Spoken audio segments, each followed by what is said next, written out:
Good afternoon class. Geography start करना है ना।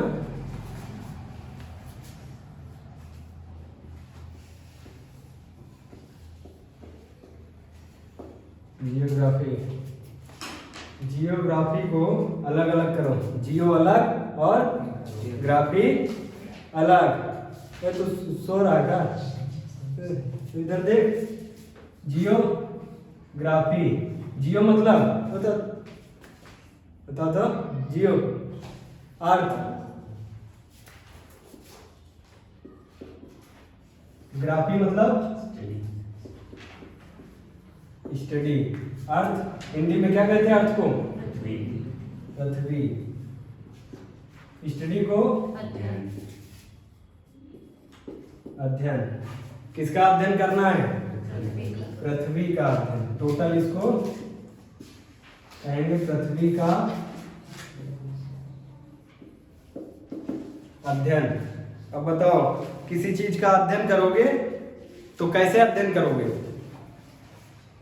तुमको हमारा अध्ययन करना है तो हमारा अध्ययन कैसे करोगे? आपके बारे में सारी चीजें, हमारे बारे में चीजें पता करोगे। मतलब हमारे पिताजी कौन है, हमारी माताजी कौन है, ठीक है, हमारे बाबा कौन थे, परबाबा कौन थे, हम क्या करते हैं, कितनी हाइट है, यही सब तो होता है अध्ययन। ठीक है, उसी प्रकार से किसका अध्ययन करना है? पृथ्वी का अध्ययन करना है। तो इनके पिताजी के बारे में जानना है, इनके भाई कौन है, इनके बाबा कौन है, इनके पर बाबा कौन है। ये सब बाबा भाई पर बाबा अर्थ के जानोगे तो उसको कहते हैं एस्ट्रोलॉजी। क्या कहते हैं? एस्ट्रोलॉजी, ज्योतिष विज्ञान। ठीक है, इनके पिताजी भाई, इनके बाबा पर बाबा को जानोगे तो क्या कहोगे? एस्ट्रोलॉजी। हमको जियोग्राफी में स्टार्टिंग में पढ़ना है फिजिकल जियोग्राफी, उसके बाद इंडियन जियोग्राफी, उसके बाद वर्ल्ड जियोग्राफी। ठीक है, फिजिकल जियोग्राफी में ध्यान से सुनना। ये समझ में आ गया? इसका मतलब समझ में आ गया? जियो मतलब अर्थ, स्टडी मतलब अध्ययन, मतलब पृथ्वी का अध्ययन। पृथ्वी का अध्ययन करोगे तो उसके बारे में जानोगे। ये सब एकदम क्लियर है नहीं क्लियर? ठीक है, अब इसमें सबसे पहले हम शुरू कर रहे हैं ये फिजिकल जियोग्राफी। Physical geography. दूसरे नंबर पे कौन सा पढ़ाएंगे? Indian geography. Indian geography. तीसरे पे वर्ल्ड जियोग्राफी। World geography. ठीक है, फिजिकल जियोग्राफी में कितने पार्ट हैं? एक है पहला एस्ट्रोलॉजी। एस्ट्रोलॉजी, ठीक है, दूसरा जियोमॉर्फोलॉजी।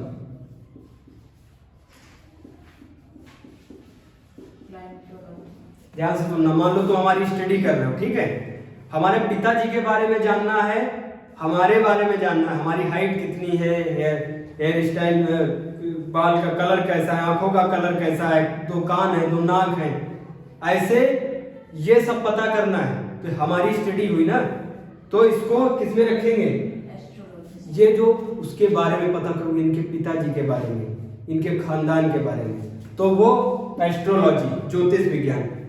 अगर तुम हमारा एग्जांपल हमारा लेना, ठीक है, अगर हमारे बारे में तुम ऊपर से अपीयरेंस पता कर रहे हो, हमारी हाइट कितनी है ना, खोपड़ी का साइज कितना है, हाथों का साइज कितना है, ठीक है, और खखोर के अंदर से ऊपरी अध्ययन और आंतरिक अध्ययन दोनों किसमें आते हैं? जियोमॉर्फोलॉजी। अब अर्थ का जो अर्थ में अगर इनके पिताजी के बारे में अध्ययन कर रहे हो, इनके बाबा जी के बारे में अध्ययन सब कर रहे हो, तो उसको किस कैटेगरी में रखोगे? एस्ट्रोलॉजी में। अगर अर्थ का खखोर के अध्ययन कर रहे हो, अंदर से, अर्थ के अंदर क्या है, अर्थ के बाहर क्या है, अर्थ कैसी है, तो वो सब किस में आएगा? जियोमॉर्फोलॉजी में। और इसके बाद क्लाइमेटोलॉजी, है ना, मौसम विज्ञान। इसमें क्या अध्ययन करना है? मौसम के बारे में, पानी कैसे, बारिश कैसे होगी, कौन सी हवाएं चलती हैं, ये इस सब की स्टडी को क्या कहेंगे? क्लाइमेटोलॉजी। अब बताओ इतना क्लियर है नहीं क्लियर? बताओ एस्ट्रोलॉजी में क्या पढ़ना है अर्थ के बारे में? इसके पिता बाबा है ना, उनके बैकग्राउंड के बारे में। अर्थ के बैकग्राउंड के बारे में पढ़ोगे तो क्या कहोगे, एस्ट्रोलॉजी। अर्थ के बारे में पढ़ोगे ऊपरी अध्ययन और आंतरिक अध्ययन, तो जियोमॉर्फोलॉजी। अर्थ के ऊपर जो क्लाइमेट हो रहा है, जो वायु चल रही है, बारिश हो रही है, ठीक है, इन सबको क्या कहोगे, क्लाइमेटोलॉजी। और इसके बाद ओशियनोलॉजी।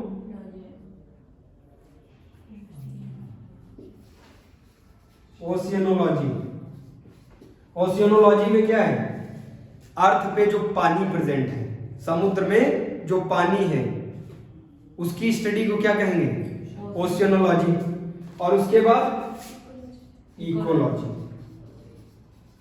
देखो कितने लॉजी हो गए, एस्ट्रोलॉजी, जियोमॉर्फोलॉजी, क्लाइमेटोलॉजी, ओशियनोलॉजी। इतना किस में पढ़ना है, फिजिकल जियोग्राफी में। उसके बाद इंडियन जियोग्राफी, उसके बाद वर्ल्ड जियोग्राफी। सोचो जियोग्राफी कितना बड़ा पार्ट है, इतना सब पढ़ डाले तो फिर कोई दिक्कत नहीं, किसी एग्जाम में भी बैठो। वैसे भी ये जो पढ़ा रहे हैं ये किसी भी एग्जाम में तुम बैठो, यूपीएससी हो, एसएससी हो, बैंक हो, रेलवे हो, पुलिस हो, दरोगा हो, कोई भी एग्जाम हो, वहां से जियोग्राफी, जहां से भी जियोग्राफी पूछी जा रही है वो सब इसमें कवर हो जाएगा। तुमको बाहर से कुछ नहीं पढ़ना, सिर्फ ये जो पढ़ा रहे हैं ये पढ़ लो, नोट्स पढ़ लो, जितना नोट्स लिखवा रहे हैं बस इतना ही ना पढ़े। उसके बाद अगर ज्यादा पढ़ने की इच्छा हो तो एनसीईआरटी से पढ़ना, ठीक है, किसी बुक से ना पढ़ना। मार्केट में लाखों बुक हैं और सब बकवास है। सबसे खास कौन सी है, एनसीईआरटी खास है, बाकी सब ये बकवास है, बेकार। अब बताओ सबसे पहले स्टार्टिंग किससे होगी, एस्ट्रोलॉजी से। इतना आ रहा समझ में भाई। जियोग्राफी हम पढ़ने जा रहे हैं। जियोग्राफी को 3 भाग में बांटे हैं, पहला फिजिकल जियोग्राफी, दूसरा इंडियन जियोग्राफी, तीसरा वर्ल्ड जियोग्राफी। फिजिकल जियोग्राफी को कई सारे भाग में बांटे। फिजिकल जियोग्राफी में सबसे पहले क्या पढ़ना है, एस्ट्रोलॉजी, ज्योतिष विज्ञान। उसमें हमको अर्थ के बारे में ही पूरा अध्ययन करना है, लेकिन अर्थ के बैकग्राउंड के बारे में पता करना। अर्थ कैसे बनी, अर्थ कहाँ से आई, इसके सबसे पहले यूनिवर्स की उत्पत्ति का, ये सब एस्ट्रोलॉजी में। उसके बाद जियोमॉर्फोलॉजी। जियोमॉर्फोलॉजी में अर्थ को खखोर के देखना, अर्थ के अंदर कौन कौन से तांबा है, लोहा है और इसके अंदर मैग्मा है, ये सब जियोमॉर्फोलॉजी में। ऊपरी अध्ययन, अर्थ कैसी है, चपटी है, उभरी है, गोल है, ये सब किसमें, जियोमॉर्फोलॉजी में। उसके बाद क्लाइमेटोलॉजी। क्लाइमेटोलॉजी में जलवायु अध्ययन, जल प्लस वायु, समझ रहे हो, जल में कितनी वायु है उसको क्या कहते हैं, जलवायु, ठीक है, ये आगे पढ़ेंगे क्लाइमेटोलॉजी में। इतना आ रहा समझ में। ओशियनोलॉजी में समुद्र का अध्ययन, और इकोलॉजी में पूरा तीनों को मिला दोगे, समुद्र को, स्थल मंडल, जीव मंडल और जल मंडल, तीनों को मिला दोगे तो बीच में निकलेगा इकोलॉजी। वहां पे कौन है, घोड़ा है, गधा है, पतंगा है, ये सब पढ़ने को किस में मिलेगा, इकोलॉजी में। इतना क्लियर है, डालो हेडिंग एस्ट्रोलॉजी।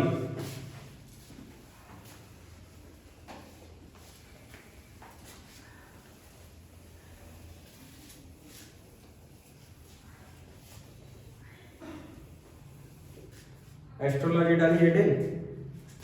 अब इसमें सबसे पहले मतलब हमको अर्थ का स्टडी करना है, ठीक है।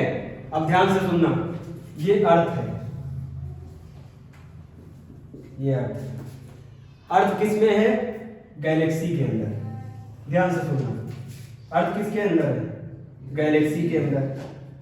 गैलेक्सी किसके अंदर है, ब्रह्मांड के अंदर। और ब्रह्मांड किसके अंदर है, किसी के अंदर नहीं है। तो बताओ सबसे बड़ा कौन, ब्रह्मांड। जियोग्राफी में सबसे बड़ा ब्रह्मांड, ब्रह्मांड से बड़ा कोई है नहीं है। फिर अब ध्यान देना, सबसे पहले क्या पढ़ेंगे, ब्रह्मांड। उसके बाद इस ब्रह्मांड में अनेकों आकाश गंगा है, गैलेक्सी है, उस गैलेक्सी में अनेकों तारे हैं, उस गैलेक्सी में अनेकों तारे हैं, ठीक है। उसमें से ही एक अपना तारा है, पीला तारा, जिसको क्या कहते हैं, सन। पीला तारा है जिसको कहते हैं सन। अब आ रहा है इतना समझ में। अब क्रम कैसे हमको पढ़ना है, पहले ब्रह्मांड पढ़ना है, उसके बाद गैलेक्सी पढ़ना है, गैलेक्सी के बाद सन, सन के बाद अर्थ। आ गया देखो धीरे धीरे, ठीक है।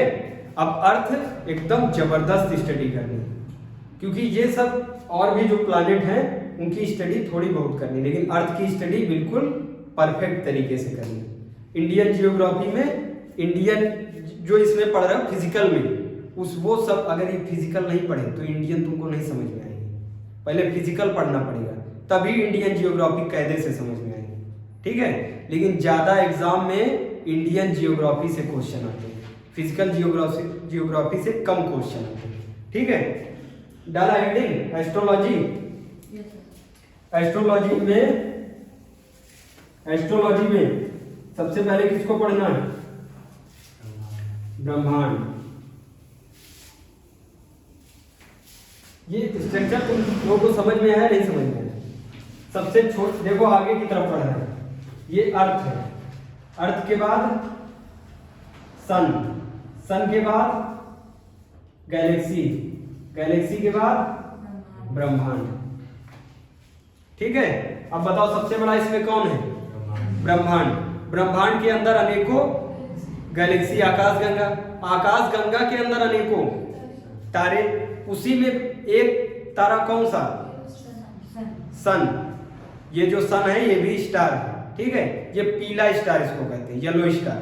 इसी में एक सन है, अपना वाला सन, ठीक है। और उसके सन के चारों तरफ घूमते हैं प्लैनेट, ग्रह, ठीक है। आया इतना समझ में? सबसे पहले किसकी स्टडी करनी बताओ, ब्रह्मांड।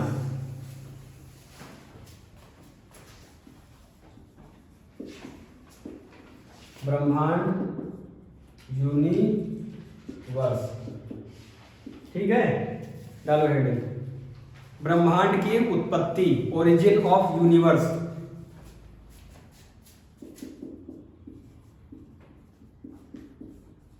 ब्रह्मांड की उत्पत्ति, ओरिजिन ऑफ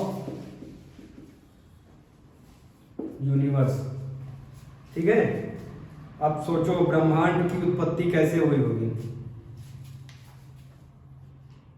एक थ्योरी है जिसको कहते हैं बिग बैंग थ्योरी। ब्रह्मांड की उत्पत्ति के बारे में कौन सी एक थ्योरी बताती है, बिग बैंग थ्योरी। ये थ्योरी किसने दी थी, जॉर्ज लेमैट्रे। बिग बैंग थ्योरी किसने दी थी, जॉर्ज लेमैट्रे। यही याद कर लो, जॉर्ज लेमैट्रे। कब दिए थे,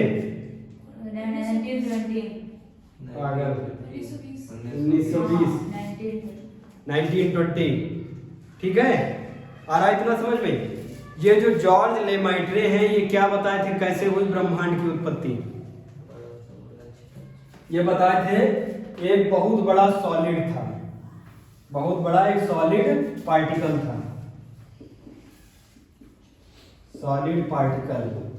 इस सॉलिड पार्टिकल में विस्फोट हो गया, इस सॉलिड पार्टिकल में विस्फोट हो गया। तो ये सॉलिड है ना, तो इसमें से पार्टिकल क्या होंगे, इधर उधर बिखर जाएंगे। बिखर जाएंगे नहीं बिखर जाएंगे, जब इस सॉलिड पार्टिकल में विस्फोट होगा तो ये ऐसे बिखर जाएंगे चारों तरफ।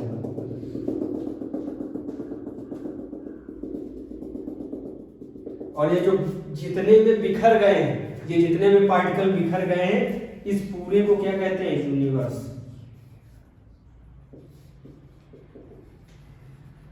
इस पूरे को यूनिवर्स कहते हैं। यहां तक कोई दिक्कत?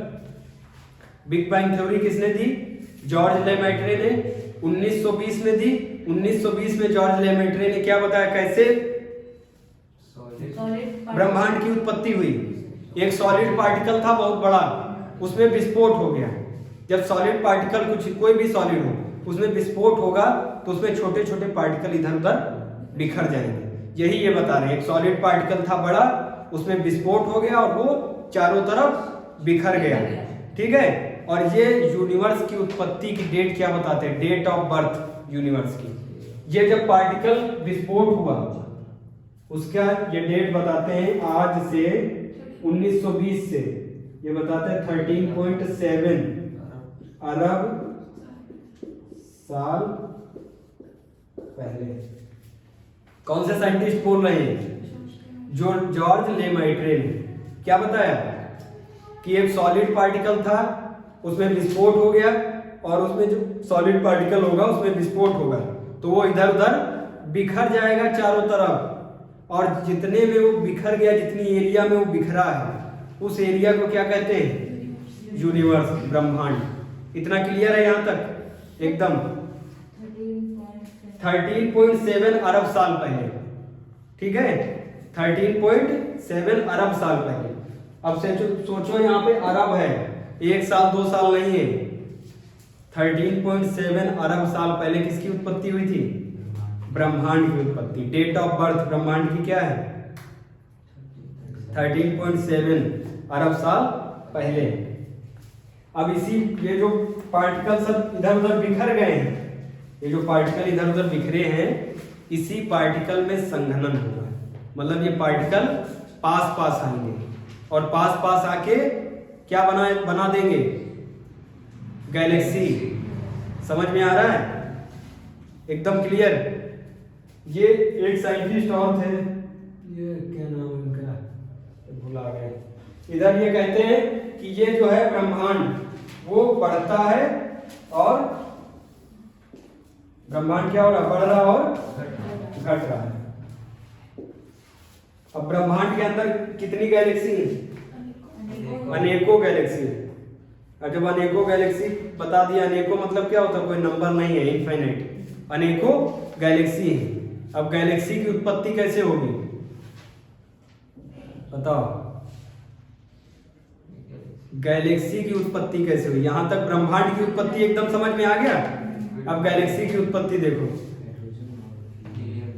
ये जो हाइड्रोजन और हीलियम था, हाइड्रोजन और हीलियम दो गैस, ये आपस में मिक्स हो जाएंगे। हाइड्रोजन और हीलियम गैस आपस में मिक्स होंगी, प्लस ये सॉलिड पार्टिकल प्लस हाइड्रोजन और हीलियम गैस, तो ये एक स्प्रिंग जैसी संरचना बना लेंगे।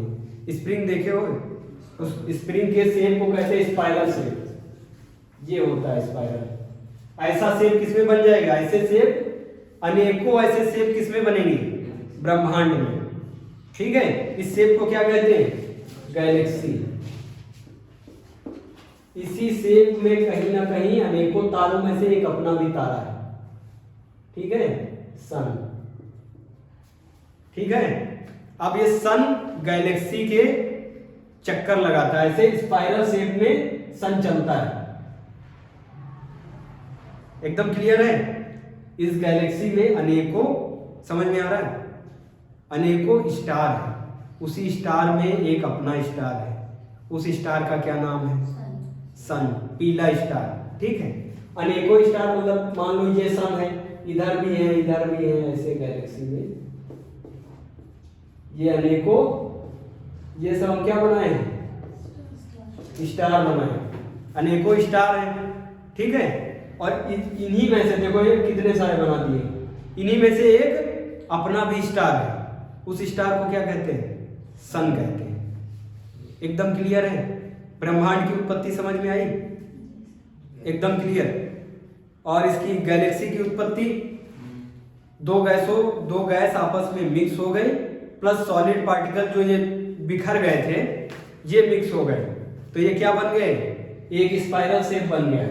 इस स्पाइरल शेप को क्या कहते हैं, गैलेक्सी। गैलेक्सी किस शेप की होती बताओ, स्पाइरल शेप की। इसी स्पाइरल शेप में अनेकों तारे हैं, उन्हीं में से एक अपना भी तारा है। उस तारे को क्या कहते हैं, सन। अब लिखो सन की उत्पत्ति, ओरिजिन ऑफ सन। ब्रह्मांड की उत्पत्ति समझ में आई, गैलेक्सी की उत्पत्ति, अब आगे सन की उत्पत्ति।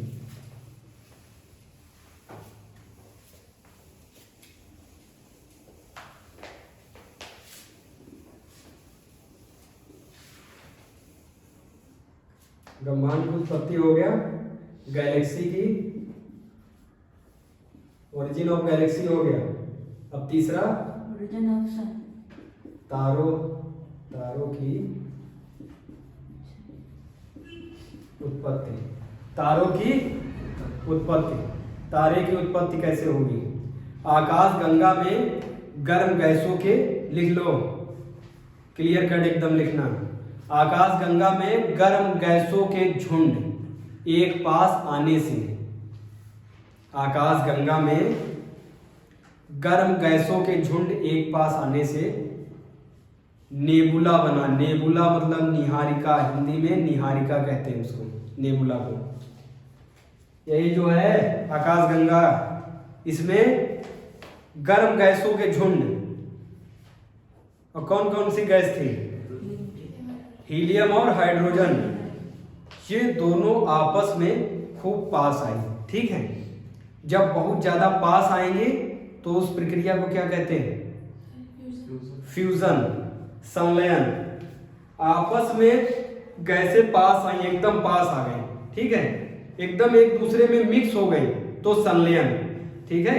एक दूसरे में संध गए तो संलयन, ठीक है। और अगर एक दूसरे से दूर चली गई, हाइड्रोजन और हीलियम दूर चली गई तो विखंडन, फिजन। फ्यूजन और फिजन समझ में आया? तो नाम में ही दोनों गैसें आपस में फ्यूज हो गई तो फ्यूजन, दोनों गैसें वहां से दूर दूर हो गई, निकल गई तो फिजन मतलब विखंडन। आया समझ में? आकाश गंगा में गर्म गैसों के झुंड थे जो पास पास आए, बहुत पास आ गए, ठीक है। तो कौन सी प्रक्रिया हो गई? फ्यूजन की प्रक्रिया हो गई, ठीक है। और उन्हीं गैसों के झुंड से क्या बना? निहारिका बनी, नेबुला। नेबुला, इस गैस जो आपस में जब पास आती हैं, बहुत पास आ जाती हैं, तो इनका टेम्परेचर बहुत हाई हो जाता है, ठीक है। जब गैसें पास आई तो उनका टेम्परेचर हाई हो गया। नोट डाउन करते जा सकते, जब इधर लिखवाएंगे क्या, इधर बोर्ड पे लिखेंगे तो 1 घंटा इधर लिखते रहेंगे। ये सब तुम बोलते जा रहे हो, लिखते जाओ फटाफट, ठीक है। जब गैसें पास आएंगी तो क्या टेम्परेचर हाई होगा? नहीं होगा, बहुत ज्यादा टेम्परेचर हो गया, ठीक है। जब बहुत ज्यादा टेम्परेचर हो गया तो ये एक अवस्था को इसने धारण कर लिया, जिस अवस्था को प्लाज्मा स्टेट कहते हैं।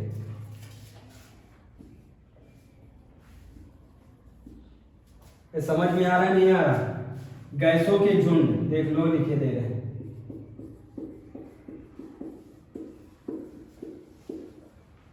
गैसों के झुंड बहुत पास आए, जब बहुत पास आ जाएंगे गैसों के झुंड, मान लो ये गैस है और इधर भी गैस है, ये दोनों एकदम पास आ गए, समझना।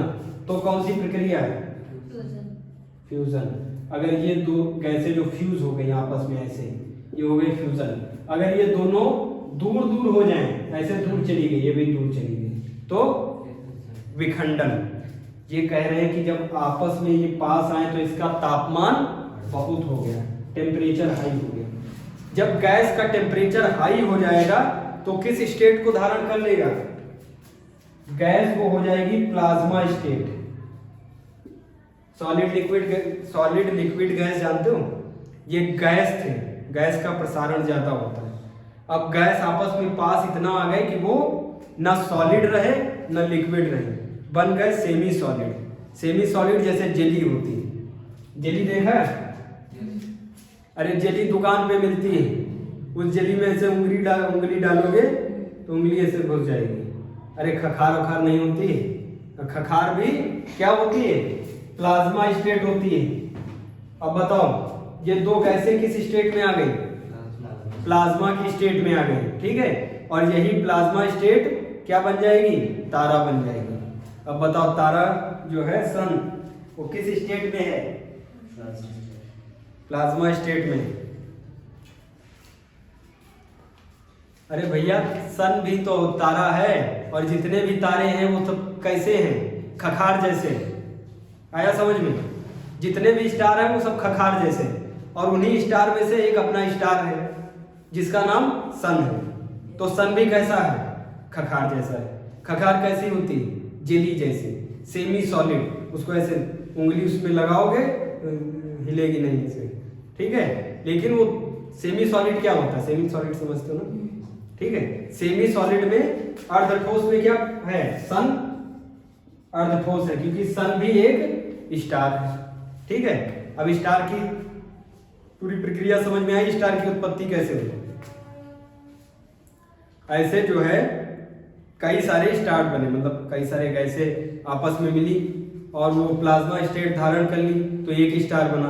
गैसें आपस में मिली, प्लाज्मा स्टेट, एक और स्टार बना। ऐसे स्टार कई सारे बन गए और ये स्टार किसके चारों तरफ घूमते हैं? गैलेक्सी के चारों तरफ। इतना क्लियर है? एकदम नोट कर लिया।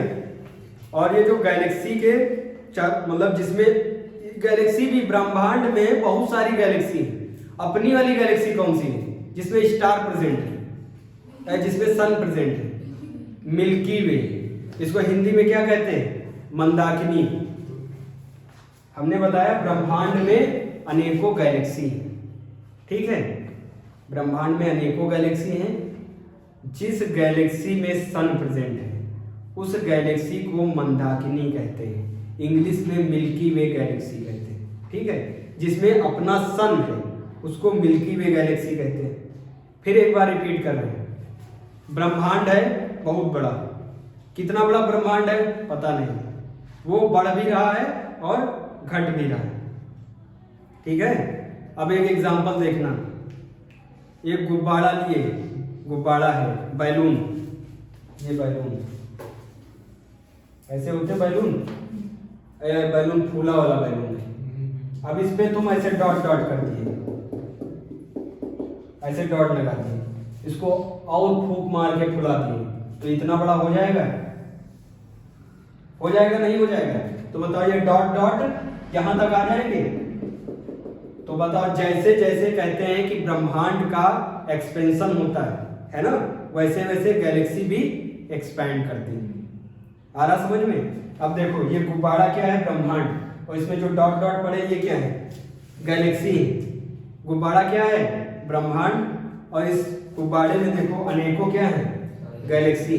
और इसी में से एक गैलेक्सी, मान लो ये वाला, ये इसको पकड़ लीजिए, एक गैलेक्सी जिसका नाम है मिल्की वे। मिल्की वे गैलेक्सी, इसी में कौन सा तारा प्रेजेंट है? सन। समझ में आ रहा है एकदम? अब बताओ, फिर रिपीट कर रहे हैं, ब्रह्मांड में अनेकों गैलेक्सी में अनेकों तारे, लेकिन ब्रह्मांड में अनेकों गैलेक्सी हैं जिसमें तारा प्रेजेंट है सन, पीला वाला तारा, अपना वाला तारा। वो गैलेक्सी कौन सी? मिल्की वे गैलेक्सी। आ रहा है एकदम समझ में? गैलेक्सी का शेप स्पाइरल। गैलेक्सी के चक्कर कौन लगाता है? सारे स्टार गैलेक्सी के चक्कर लगाते हैं, ठीक है। और सन का चक्कर कौन लगाता है?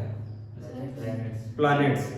प्लैनेट्स सन का चक्कर लगाते हैं। और सन किसका चक्कर लगाता है? गैलेक्सी का। और प्लैनेट का चक्कर कौन लगाता है? उपग्रह, ठीक है। इतना आया समझ में? क्लियर? अब बताओ, ये जो सन गैलेक्सी के चक्कर लगाएगा तो किस शेप में चक्कर लगाएगा? स्पाइरल शेप में लगाएगा नहीं लगाएगा? ये बबुआ जब स्पाइरल शेप में है, ये जब स्पाइरल शेप में है तो स्पाइरल शेप में लगाएगा चक्कर ना। और सन के जो ग्रह सन के चक्कर लगाता है वो किस शेप में लगाता है? इलिप्टिकल शेप में, ठीक है। अब जो यहाँ पे सन ये चक्कर लगा रहा है, ऐसे ऐसे चक्कर पूरा लगाएगा नहीं लगाएगा? ऐसे लगा के ऐसे वापस आएगा, यहां तक आएगा नहीं आएगा? ये जो टाइम है 2500 करोड़ साल, समझ रहे हो कितना साल हो गया? 2500 करोड़ साल में ये सन पूरा ऐसे चक्कर लगा के फिर वापस यहां पे आएगा, ठीक है। इतना आया समझ में? ये जो 2500 समय लगता है, 2500 करोड़ जो समय लगता है, इसको कॉस्मिक ईयर बोलते हैं। सन अगर गैलेक्सी के चक्कर लगाए तो कॉस्मिक ईयर, और अगर प्लैनेट सन के चक्कर लगाए तो सोलर ईयर। बताओ सोलर ईयर कितना होता है? ये तो सोलर ईयर बताओ तो, सोलर ईयर कितना होता है? ये पगला सोलर ईयर 365 दिन का और 6 घंटे का होता है। अब बताओ ये कॉस्मिक ईयर कितना होता है? 25 करोड़ साल में ये सन 2500 करोड़ साल में सन किधर घूम के आएगा? स्पाइरल से पूरा तय करके किधर आएगा? फिर अपनी जगह पे आएगा। इसको कहते हैं कॉस्मिक ईयर। Cosmic year. तो बताओ कॉस्मिक ईयर कितना होता है? 2500 करोड़ साल का एक कॉस्मिक ईयर होता है। और पृथ्वी मतलब प्लैनेट वो भी है। पृथ्वी किसके चक्कर लगाती है? सन का चक्कर लगाती है। वो कितने समय में लगाती है? 365 दिन 6 घंटे में पूरा सन का चक्कर लगा लेती है। उसको क्या बोलते हैं? अभी तो बताए पागल, सोलर ईयर लोल है। अब हम बता रहे गैलेक्सी का चक्कर, वो सन जो स्टार है गैलेक्सी का चक्कर लगाता है 2500 करोड़ साल में पूरा चक्कर लगाता है स्पाइरल शेप में। तो वो कॉस्मिक ईयर, वो क्या है? Cosmic year. और जो प्लैनेट चक्कर लगाते हैं सन के, मतलब स्टार का जो चक्कर लगाता है वो सोलर ईयर। और सोलर ईयर जो पृथ्वी चक्कर लगाती है सन के, वो कितने दिन में लगाती है? 365 दिन 6 घंटा। समझ में आ गया इतना? एकदम क्लियर। आकाश गंगा का आकार, शेप आकाश गंगा का स्पाइरल। ये जो हमारी वाली गैलेक्सी है, जो हमारी गैलेक्सी है, इसके पास में भी एक गैलेक्सी है।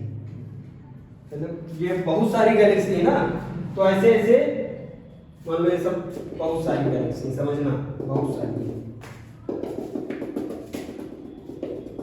ऐसे। तो ऐसे हम इसको ऐसे शेप बनाते हैं। इसमें जितनी गैलेक्सी है, ये जो शेप है इसको क्लस्टर कहते हैं। ठीक है, ये जो शेप है क्लस्टर इसको कहते हैं। अब बताओ इसमें जितनी गैलेक्सी हैं वो सब एक क्लस्टर में है नहीं है, और दूसरी वाली दूसरे क्लस्टर में। अब सोचो ये वाली अपनी है, ये वाली अपनी मिल्की वे गैलेक्सी है, इसके थोड़ा पड़ोस में बिल्कुल साइड में जो गैलेक्सी है उसको देवयानी कहते हैं। नोट डाउन करो, देवयानी गैलेक्सी। अपने पड़ोस वाली गैलेक्सी देवयानी, अपनी गैलेक्सी मंदाकिनी। अपनी गैलेक्सी जिसमें स्टार है, पीला सन है, पीला स्टार सन है जिसमें, वो मिल्की वे गैलेक्सी। और जो अपने पड़ोस की गैलेक्सी है वो देवयानी। यहां तक क्लियर है एकदम? ठीक है। अब बताओ पीला तारा किसको कहते हैं? सन को। ठीक है।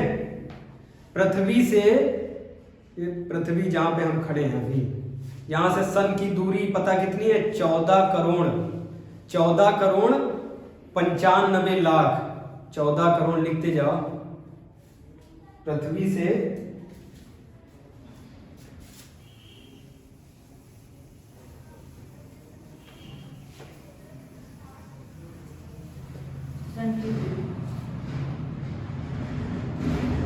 ये पृथ्वी है,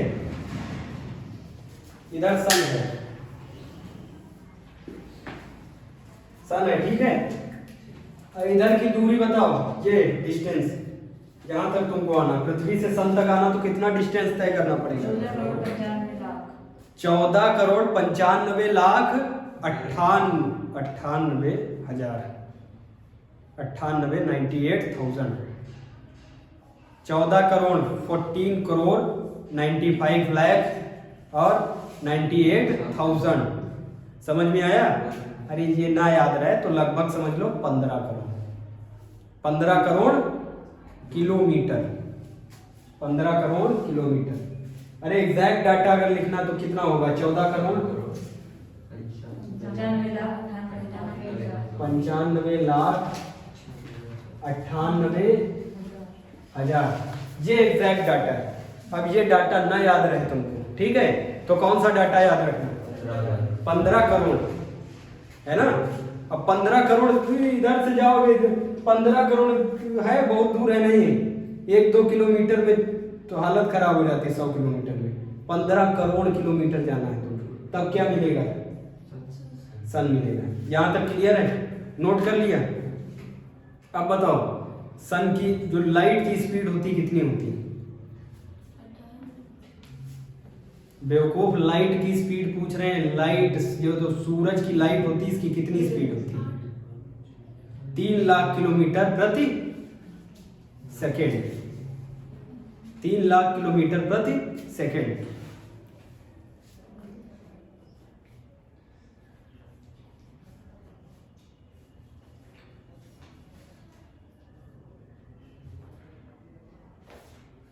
अब बताओ लाइट को यहां से इसने सन ने लाइट छोड़ी तो बताओ पृथ्वी में कितना लगेगा समय आने में? 3 लाख किलोमीटर पर सेकंड।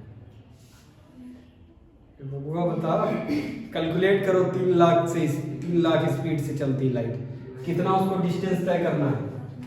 14 करोड़ 95 लाख 98 हजार तय करना है, तो कितना समय लगेगा? आइडिया मार रही है, आइडिया मार रहे हैं। एग्जैक्ट बताओ, गूगल करी हो क्या? हाँ, 8 मिनट कुछ सेकंड, कुछ सेकंड में कुछ सेकंड, ठीक है। 8 minute 13 second, sorry 3 second. 8 minute 3 second. 8 minute 3 second में सन से लाइट पृथ्वी पे आती है।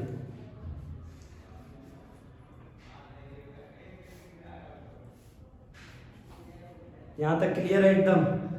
ठीक है। अपना स्टार जो है, अपना वाला स्टार, वो कौन सा स्टार अपना वाला? सन। और दूसरा वाला जो स्टार है उसका पड़ोसी, मतलब अपनी पृथ्वी से सबसे पास जो स्टार है वो है सन।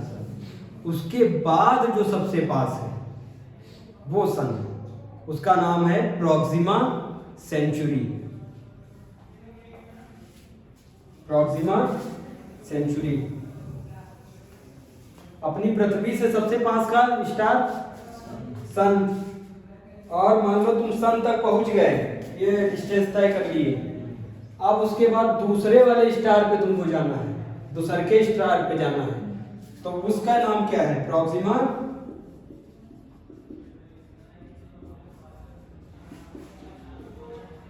सेंचुरी। Proxima Centauri. अपना सबसे नजदीक स्टार कौन सा? सन। और दूसरा सबसे नजदीकी स्टार प्रोक्सिमा सेंचुरी। यहां तक आया समझ में? एकदम क्लियर। सन की उत्पत्ति आई समझ में? सन कैसे बना? सन कैसे बना आया समझ में? एकदम। ब्रह्मांड कैसे बना आया समझ में? सबसे पहले ब्रह्मांड कैसे बना, उसके बाद आकाशगंगा कैसे बनी, उसके बाद सन कैसे बना, एकदम समझ में आया? सन के बाद बताओ। अब हम तुमको बता रहे हैं, अर्थ के पिता बताओ कौन हुए? उनके बाबा कौन हुए? गैलेक्सी। उनके पर बाबा कौन हुए? यूनिवर्स।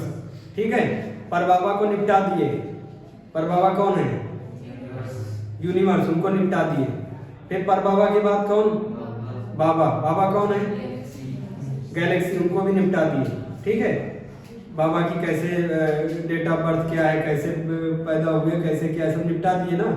बाबा निपट गए। अभी बाबा के बाद पिताजी। पिताजी मतलब सन। सन को भी निपटा दिए, नहीं निपटा दिए? सन भाई कैसे उत्पत्ति हुई, सन कैसे बना, डिस्टेंस कितनी है लड़के से, लड़का कौन है?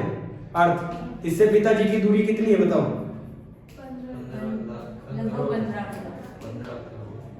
लगभग 15। ये लगभग एग्जैक्ट डाटा बताओ, तो भूल जाओ तब कोई बात नहीं। ठीक है, इतनी पिताजी सरकारी नौकरी में लग गए हैं, इतनी दूर।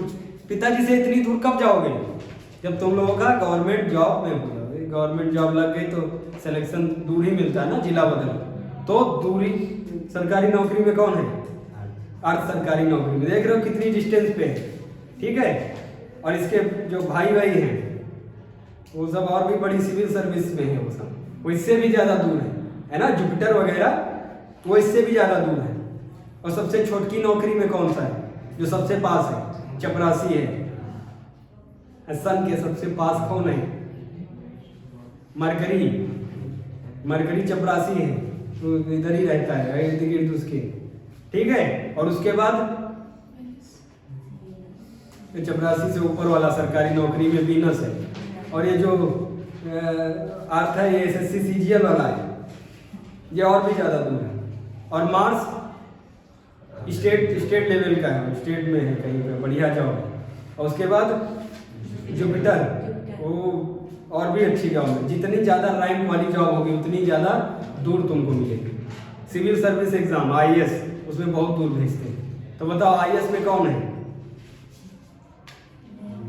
नेपच्यून, ठीक है। हम ऐसे बता रहे हैं याद करने के लिए, ठीक है। अब बताओ किसको किसको निपटा दिए? सन तक निपट गया, अब किसकी बारी?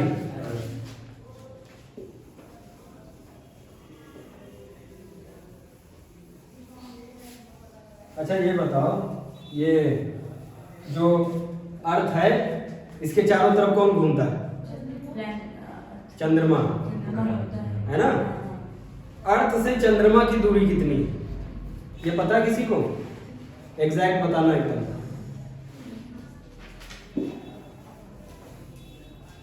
गूगल वाला डाटा ना देना, एग्जैक्ट बताओ। 3,84,000, 3,84,000, 3,84,400 किलोमीटर। ये कौन सी दूरी है? पृथ्वी से चंद्रमा की दूरी, ठीक है। कितनी है? 3,84,400। अब बताओ लाइट की स्पीड कितनी है? 3 लाख। यहाँ पे कितना है देखो। अब बताओ कितना समय लगेगा मून से अर्थ तक लाइट आने में? कितना समय लगेगा बताओ, कैलकुलेट करो। अरे पागल, 3 लाख किलोमीटर प्रति सेकेंड की स्पीड है लाइट की, और डिस्टेंस कितना है? 3,84,400 किलोमीटर। अब इतना सरल नहीं कैलकुलेट कर पा रहा हूं। ऐसे 1 सेकंड में फरिया देगा 3 लाख निकल जाएगा। 3 लाख और 3 लाख तो समेट दिया 1 ही सेकंड में। अब बचा कितना है? 84,400। इसमें कितना लगेगा? अरे पागल, 3 लाख तो 1 ही सेकंड में समेट दिया। 3 लाख किलोमीटर प्रति सेकंड उसकी स्पीड है। अब बचा कितना है? 84,400। अभी इतने में कैलकुलेट करोगे हाफ सेकंड आएगा नहीं आएगा? तो बताओ 1.5 सेकंड कितना समय लगेगा? 1.5 सेकंड कौन सी लाइट आने में लगेगा? चंद्रमा से अर्थ तक आने में। चंद्रमा के पास अपनी लाइट है क्या? ये सन वाली लाइट है, वो पीछे से सन छोड़ता है लाइट, और चंद्रमा कैसे निकलती? चंद्रमा में लाइट नहीं है। चंद्रमा अपने ही अर्थ से खुरच के निकल गया है बाहर, ठीक है। अभी पढ़ा रहे हैं। अब बताओ इतना आया यहां तक समझ में?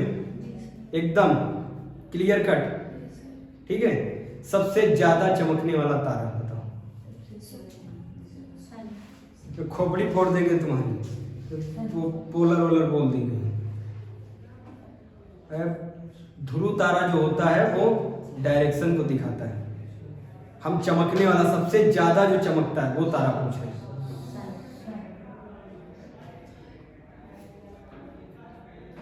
ये पगलेट है। सबसे ज्यादा चमकने वाला तारा, अगर कक्षा 6 में नहीं पढ़े हो, साइरस। साइरस नाम होता है सबसे ज्यादा चमकने वाला तारा, साइरस, ठीक है। उसके बाद नॉर्थ डायरेक्शन दिखाने वाला, बहुत समय पहले ये सब गूगल मैप वैप चलता था नहीं चलता था, तब लोग डायरेक्शन कैसे, किस माध्यम से देखते थे? ध्रुव तारा से। ध्रुव तारा किसको दिखाता है? North direction. नॉर्थ डायरेक्शन कौन सा दिखाता है? ध्रुव तारा, जिसको इंग्लिश में पोलर स्टार बोलते हैं। लेकिन ये सोचो, तुम इतने सारे तारे हैं, उसमें तुम कैसे पता करोगे कि कौन सा वाला नॉर्थ वो है, पोलर है, पोलर स्टार? कैसे पता करोगे? अरे बेवकूफ, गए छत पे ऐसे देख रहे हो, सब तुमको दिख रहे हैं तारे तारे, और इसमें कौन सा तुमको पता चलेगा कि कौन सा है नॉर्थ वाला, सॉरी पोलर स्टार, जो नॉर्थ डायरेक्शन को दिखाता है। ये लोल है, बता रही नॉर्थ वाला तारा होगा। नहीं सर, नॉर्थ डायरेक्शन तुमको देखनी है। नॉर्थ डायरेक्शन नहीं होगा वो। ये उस समय कहाँ पता है कौन सी डायरेक्शन है? इतनी पुराने समय में जब यही पता हो कि ये वाली नॉर्थ डायरेक्शन है, तो कौन चीज उसको देखेगा तारा वाला? तो देखने की जरूरत है क्या? अरे जब हमको यही पता है कि ये वाला नॉर्थ है आगे, तो हमको तारे की क्या जरूरत है? हम नॉर्थ में चले जाएंगे, तो बता रहे नॉर्थ डायरेक्शन वाला तारा नॉर्थ। अब बताओ पोलर वाला कैसे जानोगे? सर जो नॉर्थ साइड होगा। ये तुम्हारी वाली बुद्धि की है, ये भी देखो। खोपड़ी डीला फेंका के अभी मारेंगे तुम्हारी खोपड़ी में, नॉर्थ नॉर्थ बोले। सुनो, एक होता है सप्तऋषि। सप्तऋषि ऐसे बनाओ, ऐसे बनाओ, देखना। अब भूल गए तो बताएंगे। 7 तारों का समूह कहा जाता है सप्तऋषि। ठीक है, एकदम क्लियर है? 7 तारों का लिख लो। 7 तारों का समूह सप्तऋषि। 7 तारों का समूह सप्तऋषि। ठीक है, नोट डाउन कर लो।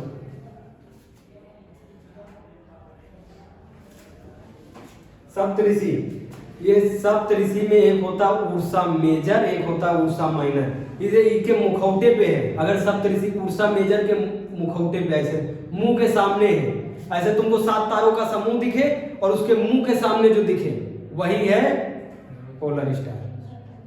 ठीक है, इसमें भी 2 होते हैं, एक होता उर्सा मेजर, एक होता उर्सा माइनर। उर्सा मेजर कौन सा होता है? उर्सा मेजर में मुंह के सामने होगा। ठीक है, मुंह के सामने जो तारा दिखेगा, उर्सा मेजर ऐसे ही बना होता है जैसे हम बनाए। ये उर्सा मेजर है, इसको उल्टा कर दो तो उर्सा माइनर होगा। ठीक है, अब देखो यहां पे तुमको दिख जाए ऐसे बना है, 7 तारे हैं, देखो 1 2 3 4 5 6 7 है, और 7 के सामने ऐसे ये है, तो ये कौन सा होगा? ध्रुव तारा। ये ध्रुव तारा ना, पोलर स्टार। एकदम क्लियर है? अब समझ में आया पोलर स्टार किसको कहते हैं? एकदम क्लियर। आप जो है सप्तऋषि देखना, जाके घर पे छत पे चढ़ना, देखना सप्तऋषि। 7 तारों का समूह कहाँ पे बनना? उसके मुंह के सामने एक जल रहा होगा, वही कोई क्या होता है? ध्रुव तारा, पोलर स्टार। उसी से वो हमेशा किस डायरेक्शन में होता है? नॉर्थ डायरेक्शन में। तो बताओ, इससे नॉर्थ डायरेक्शन पता चल जाएगी नहीं चल जाएगी? आ रहा समझ में? तो बता रही थी होता है नॉर्थ डायरेक्शन में, पागल कहीं। आ रहा समझ में? एकदम। सप्तऋषि से क्या पता चलता है? पोलर स्टार से। आप इतना नोट डाउन कर लो, कल यहीं से अगली वाली क्लास में यहीं से सप्तऋषि से आगे स्टार्ट करेंगे। ठीक है, तब सोलर सिस्टम पूरा बताएंगे। ठीक है, नोट डाउन कर लिए सब लोग?